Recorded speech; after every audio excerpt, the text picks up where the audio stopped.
Hello, guys. Welcome to this special webinar we're doing here with Andrew Cooper, very close friend of mine here, head of sales of Global E-commerce Experts. So today is going to be an amazing, actually, webinar. Even for me, we're going to be talking about very interesting topic, which is compliance. I mean, compliance is something that we know is similar to taxes. It's very complex sometimes. Sometimes it can get all over the head, but at the same time, it's super important when it comes to international expansion. And I know our guys here at Global E-commerce Expert are the top guys in the space when it comes to that. And that's why I wanted to bring Andrew today, because he has a lot of knowledge when it comes to this. And lately, which that's actually something, having this conversation before going live with the webinar, a lot of people now consider more than ever going to Europe, especially brands from the US. Like, we're having this competitive environment. Let's be honest, in the US, is getting more competitive than ever, and people is looking Europe as a second opportunity. So now that that's the case, at the same time, you need to be compliant with all the rules, and that's what we're basically going to be touching on today. But before we jump into all of that, I want to give you first a few minutes, Andrew, to introduce yourself, and then, of course, to get started with the webinar. Yeah. Sure, absolutely, Vincenzo. Always a pleasure. Thank you for having us on. It's always good to chat. Hopefully, give over some knowledge and educational pieces. And today, as you mentioned, is compliance. Everyone's favourite subject. Everyone loves talking about it. More than PPC. Yeah, so we're going to be talking specifically about label and product compliance, the sort of first stage, as it were, for when you're thinking about expanding your brand internationally, is understanding if it can be sold. So we'll dive into that in a minute. But yeah, a little bit about me, Andrew Cooper. I've sort of adopted the Drew name over the past sort of 12 months, as we've got a few Andrews here. And I'm often getting confused, sometimes positively and sometimes negatively, but call me what you like. But I've been with Global E-commerce Experts now for coming up to 3 odd years, and we've successfully helped multiple brands expand into Europe. So that's currently what we're doing, and we're on a mission to continue that journey. So yeah, glad to be here. Thank you as ever, and looking forward to it. Pleasure, Andrew. Thank you for being here. So yeah, I mean, today's topic, as we say, is going to be very interesting because, even for myself, I feel like there is a lot of moving parts when it comes to compliance. I mean, we're talking that it's not only to do with the actual labeling, but it's also things to do with, for example, the responsible person in Europe, which is something we're going to be talking today. That's also a very interesting topic.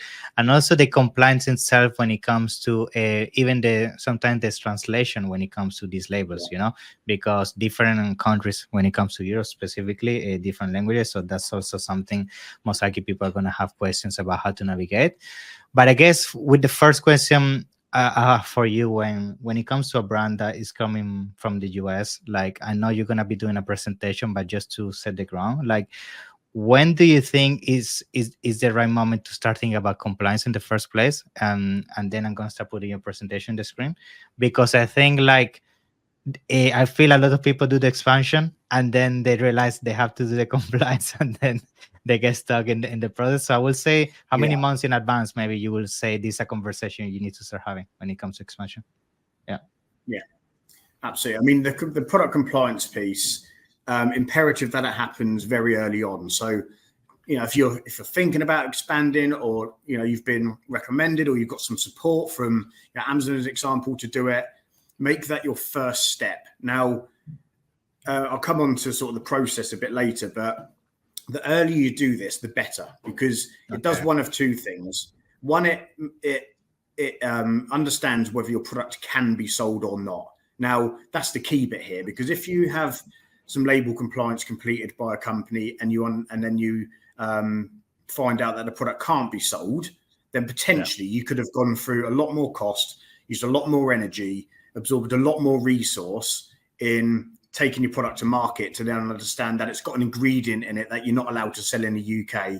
And by extracting that ingredient makes your product not what you've designed or you're branding it for. Exactly. So then you have to stop the whole thing altogether. So definitely do this as early as possible. Get it done, understand, learn from it, and then you can then adopt those changes and that knowledge that you've gained across your other product categories if you've got them. The second piece to that is just is to make sure that you're not going to go through, a rebranding, or you're not going to, go through the manufacturing stage of your packaging before you need changes to be made. Because you had an extra course, you had an extra resource to do that. By doing this, you can often, make amendments or removals from your packaging to be okay in multiple countries. So you don't have to have, packaging for the US and packaging for, UAE and packaging for Europe. Exactly. You can often make it so that, you can use one or maybe two packaging options for your international expansion. Awesome. As early as possible is the very short answer. Very good. Yeah, and that's an amazing insight, because I think what you just described right there is, you don't know how many times I have a call with a client that they went through all the process of manufacturing, product design, and everything, and they say, "Oh, I'm ready to go to the UK. I'm ready to go to Italy." And I say, "Okay, guys, but everything you did on the packaging and compliance is wrong. Like, we need to go back to the drawing board." And yes, I agree. Like, the earliest you can do it, the better, for sure. So I guess now you're gonna do. I can see the presentation here on the screen. We're gonna go through all the insights you're gonna be sharing with us. So yeah, please Sure. feel free to get started. Yeah. So thank you. So, it's a short presentation. I've tried to pick out some key bits here, which are going to be maybe familiar to people. There's going to be some terminology in here which I can explain, but people are likely to have heard of, and therefore, it's going to be familiar, and they're going to be, to understand it in a way that makes sense for Europe. So this sort of is I'm backtracking a little bit. So this first slide is about what is product compliance. What does it mean? Why do you have to do it, really, I suppose? Now, essentially, it's several things. One is to ensure that your label is compliant. So make sure that your packaging of your product is appropriately labeled for the market in which you're going to move into. So you haven't got anything on there that's deemed, inappropriate or against regulations. No. That's the key bit here. And then you're talking about, you're then going to need things like, depends on your product category, you're going to need registrations. If you've got a medical device, you're going to need to register that. If you've got, a cosmetic product, you're going to need to have a product information file audited, and then you're going to need to register that product on some regulatory bodies throughout Europe.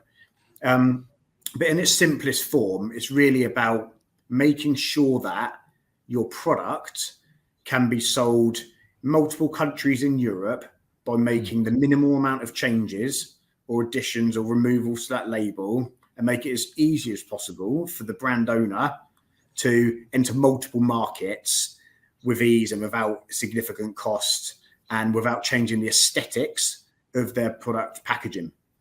That's super important here. When I'm speaking to people, quite often one of the first questions will be, "But I don't want to change my packaging. I like it. I don't want to have to, take down a logo, and I don't want to have to move stuff around because I spent so long, crafting this." And it's not, and that is 99.9% of the time, it's not required. This is small changes in the main, or small additions to it, in order to satisfy the US in particular, that's our main client base, and UK and European regulations. So it's not about necessarily making lots of changes. This is a simple step, as it were, through lots of different terminology and lots of buzzwords, and makes people think that there's lots of stuff to do. But essentially, it's making it compliant for the UK and Europe. Nice. I guess one question most likely people may have regarding this is, when it comes to the compliance, I know we refer Europe as a whole, but would you say some of these specific requirements you're showing here on the screen may vary depending on the country, or there are specific scenarios where one of them could be valid across the whole European Union? Like, how does it work in that perspective? Yeah, it's a great question. So since it keeps rearing its head, it doesn't help Brexit, but since we made the right hash of leaving the European Union, it means that a lot of these bits on here, so we'll take a couple of these as an example. So medical registration, you need to do that in the UK and in Europe. Okay. So, but because obviously Europe's still one unit, and you can just make one registration in Europe, and it'll be satisfactory for all of the countries in the pan-EU. And the same goes for for all of these actually. That, you know, the CPMP portal, you have a cosmetic product notification portal for Europe, and then you have one. Oh, actually, you have one for UK, but for UK piece as well. So they're separate, but they're not arduous. They're not country specific in the main.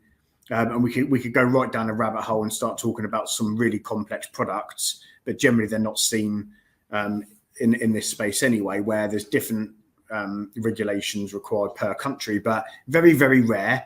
This is the most basic and normal form that nine times out of 10, these are the areas where people would need to be involved. Very good, very good. And also you mentioned there's something very interesting, which I have seen a lot actually in pros lately, which is the fact that you're right, like the packaging doesn't has to be customized a lot. In fact, I have seen a lot lately, like people, rather than print a new packaging, they just put a sticker on top sometimes of the packaging and stuff like that, right? Like that could be a easy fix as well, right? It's not very expensive. And it's actually a recommendation of ours. When you're launching, of course, you're going to be making a heavy investment in making sure your products are fit for sale and getting VAT registered and all of that jazz. Then you're going to make an even more significant investment in purchasing stock to send halfway around the world generally. So what we recommend when we're talking to people about product label compliance is make your first shipment or your first 2 or 3 shipments as easy as possible by doing exactly that, Vincenzo. Use an over sticker, use an insert, use something where you're not going to have to then rerun your packaging, and you're not going to have to get somebody in your domestic country to repackage all your goods. We definitely don't recommend doing that in the early stages unless you're expanding with a significant amount of stock and all backing, and you've got this extravagant expansion plan to start with. Definitely take the easy steps first and foremost. Awesome. Great. So Mm-hmm. I guess in terms of another question, sorry, I just want to make sure we clarify that as well. Like, is there a specific order you will go about attacking regulations? So it's like, is there a specific regulation you need to attack before or wants to in the sense of criteria, like are there compliance that you need to tick one box to get to the next compliance, or you can work on all of them regardless of your status? So if I just swing back to that slide quick. So obviously all of these, this is just a sample of the regulations that are appropriate to some products. They're not all appropriate to all products. So in answer to your question, dependent on the complexity of the product you're selling, and when I say complexity, I mean, is it a higher risk product or is it just a general product? If you're talking about a coaster that you put a glass on, to stop the table getting wet, that's going to be a general product. So in which case you need a label review, and then you need an address on your label, and then you don't need to register it anywhere. You don't need to, the likelihood of making any real amendments to your label is slim. And then you get a UK or European address, and you can start selling it. If you've got if you're trying to register a medicine, something that, that's of course far more complex, and there's a lot of maybe additional testing that need to be required in order to do that.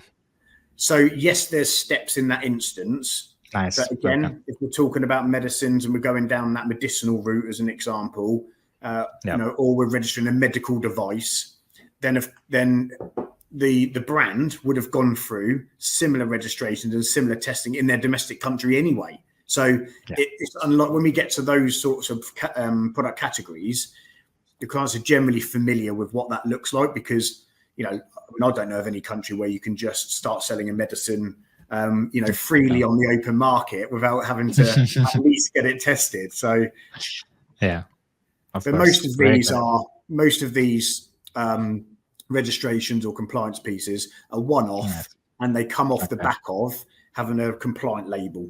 Exactly. Okay, good. Very good. Thank you. Excuse me. And I just wanted to, we sort of spoke about this a little bit, but I wanted to touch on what is a label review. There's sometimes some questions surrounding the product label review. Are you testing my product? Are you taking my product into a laboratory and then conducting the tests that I've already had done multiple times in my domestic country? The answer is no. This isn't about the product itself. What's going on your label is the piece of work as the brand owner that they know far more about than anybody else, because they've created this product, they've gone through the makeup and entered the ingredients to make it fit for, you know, what they're trying to achieve with their brand. They know that. They then transpose that information onto a label, of course, to then educate the end user and satisfy the regulations and all that jazz. But what they're printing on their label is what a label review is looking for. So we're not going to question what's in there. We're not going to question, that shouldn't be in there unless it's an ingredient that can't be sold, of course, because that's the idea of it. But the actual makeup of the product itself and, what material it's made out of, we're not looking for that. We're just making sure that what you're using in it, on it, with it is okay for sale, without any boundaries. So we're looking for things like, specific ingredients in there that are maybe on the novel food list in the UK and Europe, which means that they can't be sold. We're looking for specific claims or wording that's, deems it, puts it into a different category, just to give you an example of that. If we're talking about, a face cream, there's an example, cosmetic face cream, and we're saying, reduces the appearance of wrinkles. Yeah. Okay. That be maybe deemed as a cosmetic product. If that said removes wrinkles, then saying the same thing, just put it into another level, which is then, well, is it a medicine? So it's making sure that it's appropriate. And quite often, we'll obviously suggest to the client of maybe rewording them if it puts them into that category. So that's where the support piece comes in, to say, look, you can't have that or you can have it, but then you're going to need to go down this route in order to register it as a medicine. If you choose to use this wording, then it will remain a cosmetic, or it will remain a general product. And then subsequently, you can sell it without, going down any more arduous routes. And we're then looking for specific terminology on what category it fits in, and then any formulas that are made in it, and if there's any markings that are required. So, I mean, the UK and EU, way they're changing, or their focus on regulations at the minute and deciding when to put stuff on and when not to put stuff on, changes like the wind. So things like the UK CA mark came out of Brexit. Okay, well, we're a standalone country, and we want to have recognised as having a UK CA mark instead of a CE mark, which is the same standard, by the way. But we want the UK CA, and then so they say, right, anyone who's now in Europe by January 2024 is going to need a UK CA as well as the CE mark. Now they've scrapped that all together, and there's no intention or they haven't given a date when they're going to relaunch that. Things like that, where we'll support the client and educate on what they do and don't need on their labels, images, recycling images, all that sort of stuff. And then we'll provide a report which will detail all of that information and put them in a position where, should they make those adjustments, then their products can be freely sold on the European market. Very good. You mentioned there's something very interesting, which is actually makes sense. The fact that, unfortunately, as we stand, especially after Brexit, things are moving very fast here in the UK. And my questions to you is basically when it comes to labeling, for example, and compliance, will you say then that as we stand right now, at least in the UK, this is something that then you need to check on a monthly basis to see if you're still compliant? Because it seems like it could be that if you're doing something today, maybe in 2 months, you're not compliant anymore. You need to go back to the drawing board, change the packaging. So have you seen that happening a lot lately? I wouldn't say, it's not fortunately, they don't change things. They don't change things a lot. What they tend to do is either say, we're going to do that, and then don't do it, or keep pushing it back. Or they will add stuff. So they'll, as an example of that, like the novel food list, they'll add on a new ingredient that some labs tested and deemed it not appropriate. So sometimes they'll make those amendments. But there's something called a declaration of conformity. And again, without going into too much detail, people are more than welcome to reach out to me if any of these words interested and they want to find out more. No problems with that. But the declaration of conformity is the CE, rubber stamp from a client's perspective that they conform to the European regulation. So as part of the process, the client will have to make that declaration and say, well, my product now conforms. But what that isn't is a okay, I can now sell it for the next 15 years and exactly. I'm going to be absolutely okay. Because this is about when those changes come out that you're mentioning, that they keep up to date with them, which I'll come back to in a minute, and make sure that if there is anything that's appropriate to their product, that they make those adjustments or removals or additions as and when they come about. Now, part of the prerequisite of the label review is a responsible person, which we'll touch on in a minute, which is once you've got a compliant label, then having somebody in the UK and Europe to help you. Part of our obligation as a responsible person from conducting the label review and then representing the client is that we update you on all of those changes. So and that's quite a long-winded way of answering your question, Vincenzo. But yes, they do need to, but will they have somebody to support them with it? Yes, they will, which is essentially us. Okay, very good. Thank you. Thank you. Thank you. So this is just a quick illustration, really, of like how it happens and what the process is from a compliance perspective. Excuse me, in order to make their goods compliant. We've sort of touched on this, so I'll make this slide pretty snappy because it gives a couple of examples on there of the wording and stuff that you can't do, and that's really critical. Is that often what we find, particularly from our US clients, are fortunately for the client that the regulations in the US tend to be a little bit more relaxed than the UK and Europe, which is fantastic from a sales perspective and the ability to be able to move goods through the US. But when they come to the UK, there's often some words on there which we need to change, and that's what we'll be looking for specifically. We'll be looking for those to be positively and manipulated to be able to sell in both regions. And again, I'll repeat myself from earlier a bit, but we're not talking here about having two separate labels necessarily. We're talking about having one unified label for access to 750 million more people without having to make significant changes to your label. Interesting. And I guess just to make a quick parenthesis here, it could be then if you're more in like supplements and things are more delicate, then potentially you will need to change even the formulation in some instances just to comply with Europe. And you may have two different products in terms of formulation when it comes to the US and Europe. That could happen as well, right? Yes, it could. Yeah. And I think, as it's really, really prominent that we're having this discussion about compliance at the moment, because there's a lot of stuff happening specifically in Amazon as well about making sure that there's a clamp down as well on products. And it is getting more, even over the past 2 years, it's got more important to ensure that things like ingredients are appropriate. So yes, there from time to time, then the formulation will have to be amended. Fortunately, it's not super common. The most common amendment that needs to be made is in fact the reduction of it. Things that I'm trying to think of from my head of an example of it, but I can't. Like things to do with sugar, I know sometimes the sugar control and things like that. Yes. I've heard of that. Yeah. Yeah, if they've got an ingredient, there's limits. There's safe upper limits in the Europe, which may be slightly different to another country. In which case, you need to reduce that in order to sell it. Which, providing it doesn't, conflict with what the client's trying to achieve by selling their product, generally it doesn't really matter. Overall. Yeah. Okay. Very good. Awesome. And then your point here, Vincenzo, you mentioned earlier about the translations. And there's a bit of a myth buster here. So a common misconception of translations is that, okay, well, I'm currently selling in Canada and I want to move my product into Europe. And there's like 8-10 countries in Europe and they all speak different languages.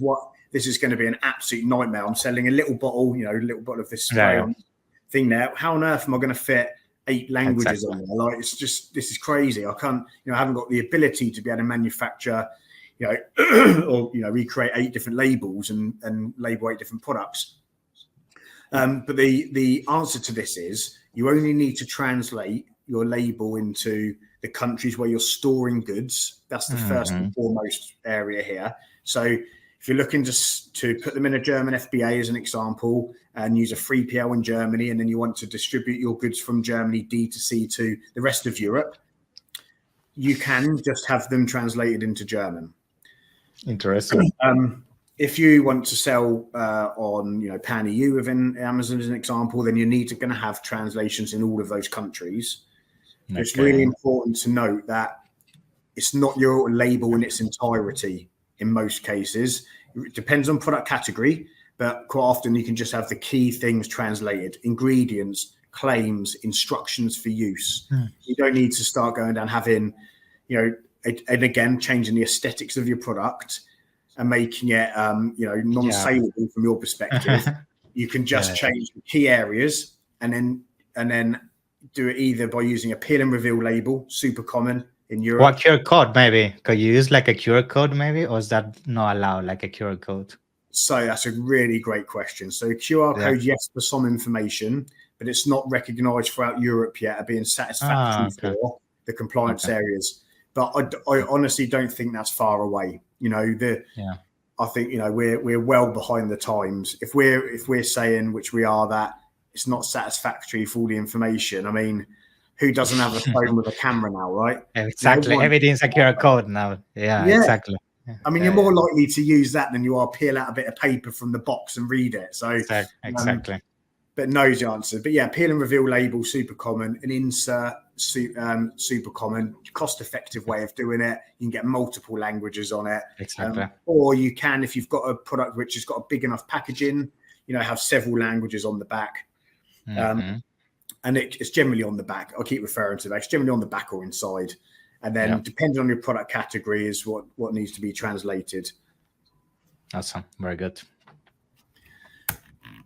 And then, so the responsible person, quite a heavy slide here with lots of information on it. But essentially, so once you've got a compliant product, you then need somebody in the region to represent you for as a responsible person. At the very least, you'll need a UK or EU address on the label.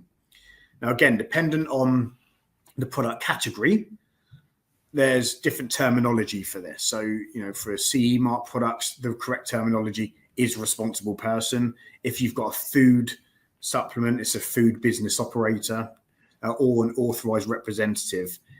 They essentially mean the same thing, which is somebody in the region that's responsible, jointly responsible for the compliance of your product. So the process here would be get a compliant product, have a label review done, instruct someone to be your responsible person who knows what they're doing. That's a really key bit here. Once you've got them two pieces, then you'd need to print that address on your packaging for your responsible person, and then you can start selling it. That's the product compliance piece essentially done. And what that responsible person is somebody to support you with the updates that we mentioned earlier, Vincenzo. If there's anything that you need to know about, regulation changes, safe upper limit levels decreased or increased quite often, or there's some heavy product recalls on a type of product. They will reach out and let you know about those changes, and then we support to make them essentially.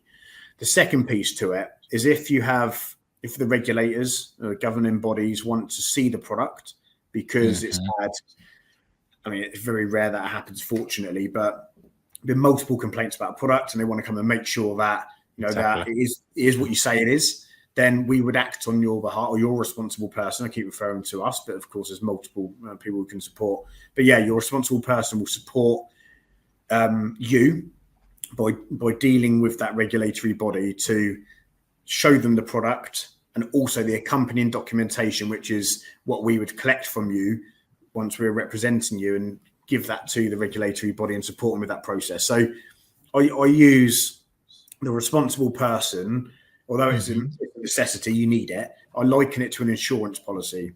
All of the time that you're not using it, which is a good thing, by the way, all the time you're not using it, it's just sat there in the background and you've got a label on your product, but you're happily selling and it's all okay.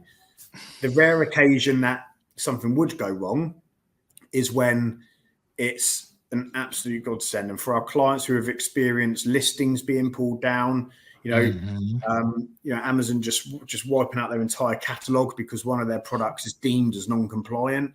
Exactly.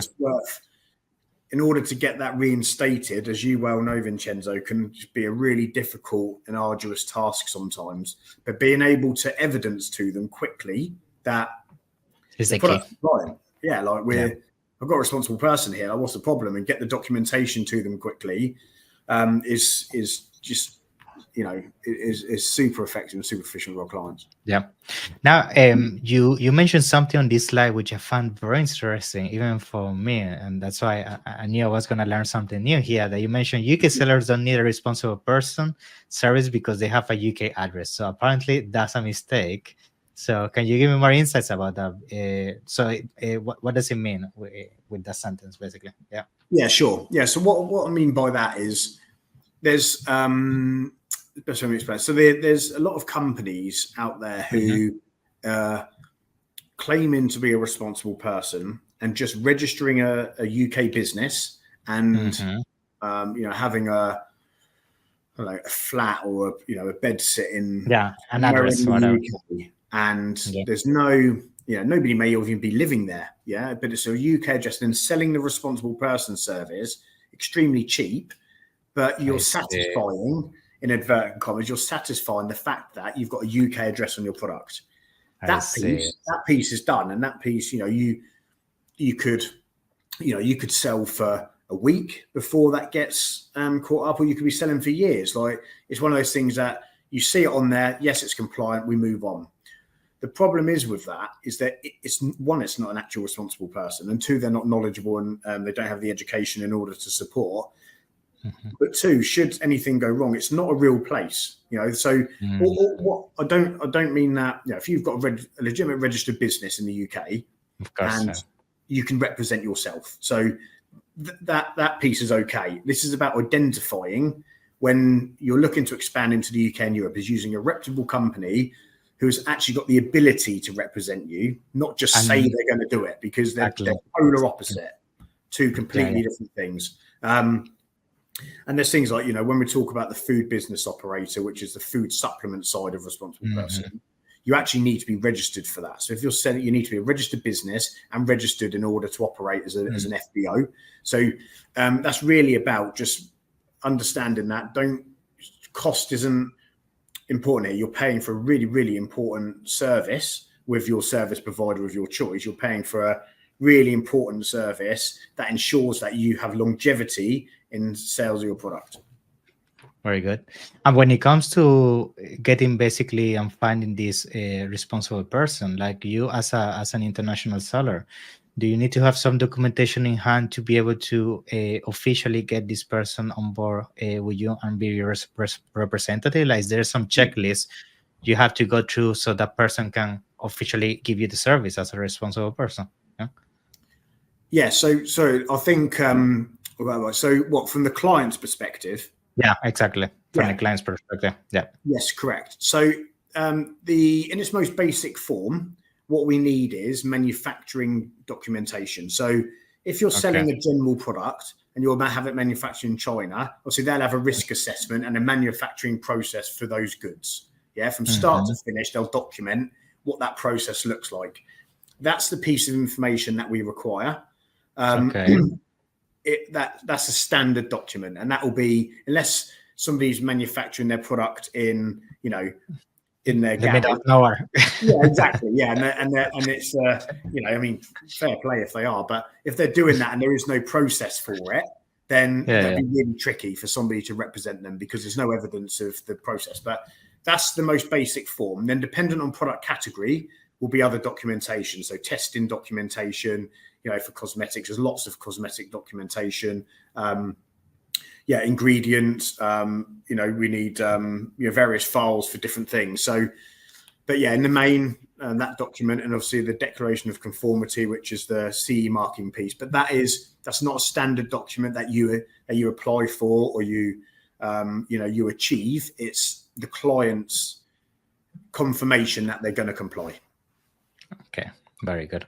And which, by the way, just to also mention to everybody now on the webinar, I can see a few people here on the webinar with us. Make sure that if you have any questions for Andrew, leave them on the chat so we can also towards then answer those for you. Okay, awesome. Yeah, Andrew, thank you. You can continue. Brilliant.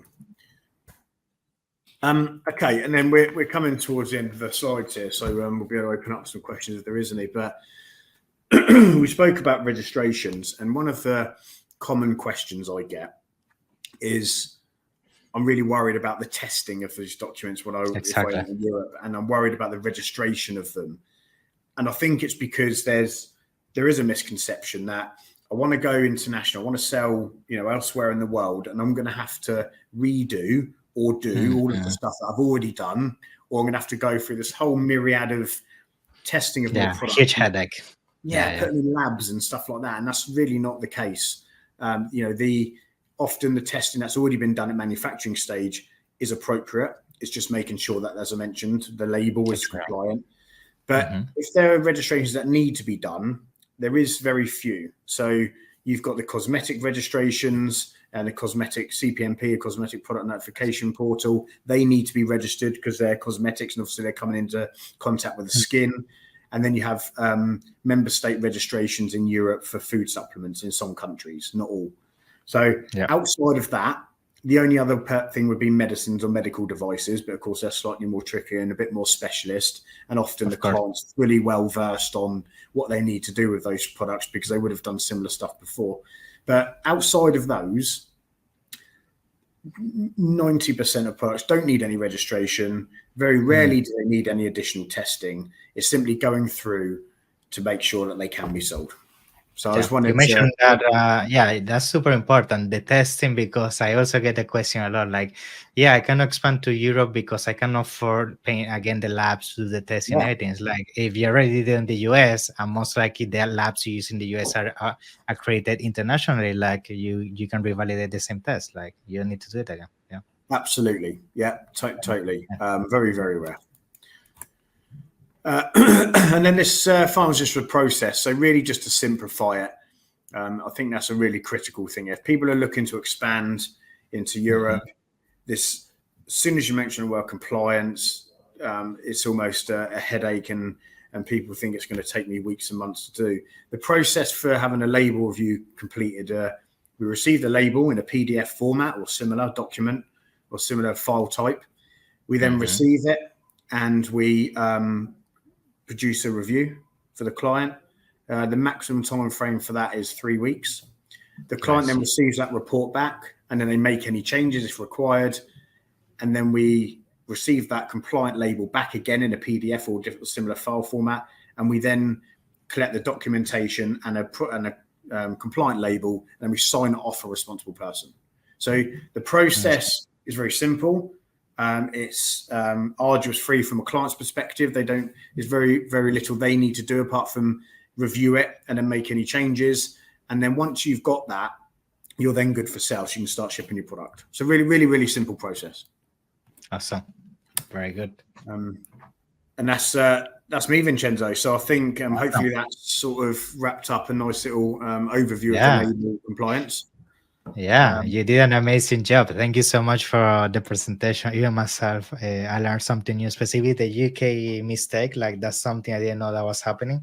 So very good to be aware of that. I guess from my side, so I can start making some questions in case nobody from the webinar right now has questions. Is regarding the address, because I get this question a lot on the calls. I'm sure maybe somebody now on the webinar with us may have this question as well, in case they don't ask. Is regarding how you put this address, regarding on where you put it on the packaging, because I know sometimes you have to have this address in the packaging, but people ask which address should be mine in the US, should be my responsible person one, should be my warehouse. Like, what address you should be putting from a compliance perspective based on your knowledge on that? With the address. Sure. So a lot of clients obviously want to have often will have their US address on there. You don't need to replace that. You can have multiple addresses on the label.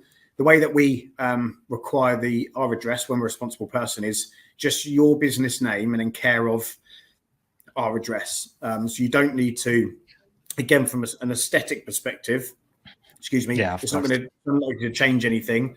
You just need to put in its most basic form, but it will be, if you're using Global E-commerce Experts as an example, you'd have our UK address on there, and then you'd have our European address next to it or under it. to satisfy both of those regions. And just for to visualize it, it's 3 millimeters is the size of the address that needs to be in your product. So we're not talking about having some, horrific Yeah. bastard A postal card. label Yeah. on it. Yeah. We can. It doesn't need to be big, and equally, Awesome. there's different places you can put it as well. So Awesome.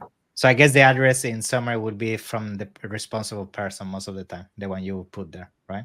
yes, In this, correct. Yes. no? Awesome. Very good.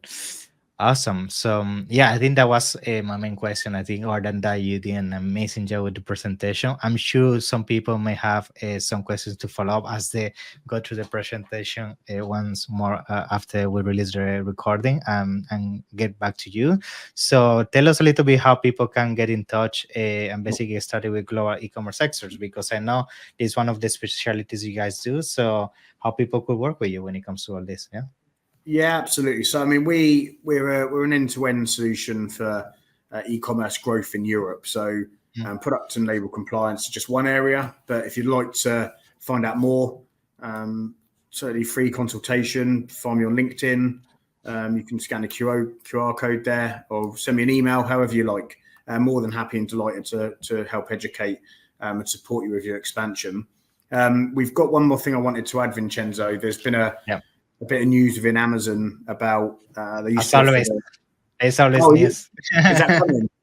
Oh, right, okay, cool. No. Yeah, so they I was saying that when it comes to Amazon, there's always news, there's always things changing. So I'm just making a joke there.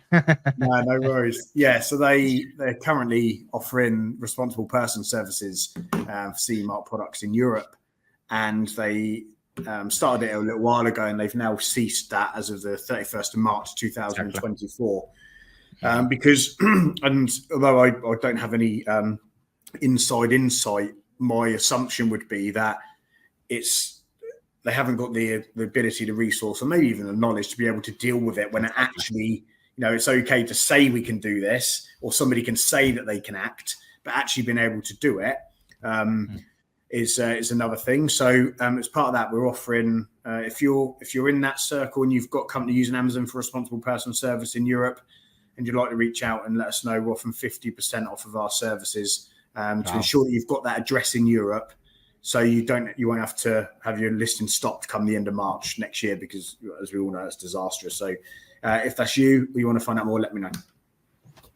Thank you so much, Andrew. So yeah, amazing promotion. So even myself, I'm gonna see if I can use it for some of our clients. So thank you for that.